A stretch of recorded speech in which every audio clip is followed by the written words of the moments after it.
जब जब धरती पर अधर्म बढ़ता है तब तब भगवान स्वयं अवतार लेते हैं।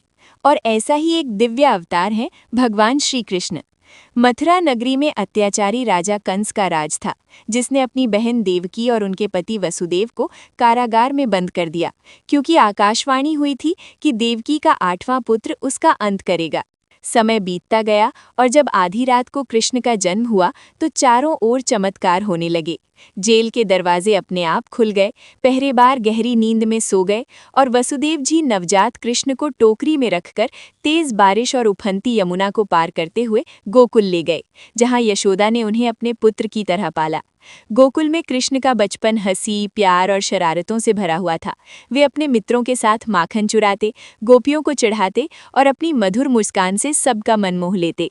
उनकी बाल लीलाएं केवल शरारत नहीं थीं, बल्कि जीवन के गहरे संदेश भी देती हैं कि सच्ची खुशी मासूमियत और प्रेम में छिपी होती है।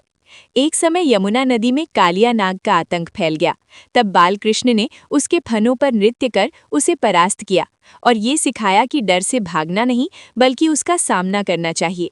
इसी तरह जब इंद्रदेव के अहंकार से गोकुल पर संकट आया, तब कृष्ण ने अपनी छोटी उंगली पर गोवर्धन पर्वत उठाकर सभी की रक्षा की और ये बताया कि सच्चाई और धर्म हमेशा जीतते हैं। पूतना जैसी राक्षसी भी उनके सामने टिक न सकी, जिससे ये शिक्षा मिलती है कि बुराई चाहे कितनी भी शक्तिशाली क्यों ना हो, अंत में उसका विनाश निश्चित है। अंत में भगवान श्री कृष्ण की बाल लीलाएं हमें यही सिखाती हैं कि जीवन को प्रेम, साहस, सच्चाई और आनंद के साथ जीना ही सबसे बड़ा धर्म है। गोकुल और वृंदावन की गलियों में भगवान श्री कृष्ण की बाल लीलाओं में एक खास स्थान है राधा के साथ उनकी दिव्य प्रेम लीलाओं का। राधा और कृष्ण का प्रेम केवल एक साधारण प्रेम कहानी नहीं, बल्कि आत्मा और परमात्मा के मिलन का प्रतीक है।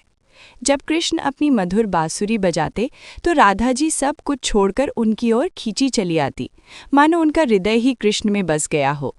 वृंदावन की कुंज गलियों में उनका रास लीला करना ये दर्शाता है कि जब मन पूरी तरह भगवान में समर्पित हो जाता है, तब जीवन आनंद और भक्ति से भर जाता है।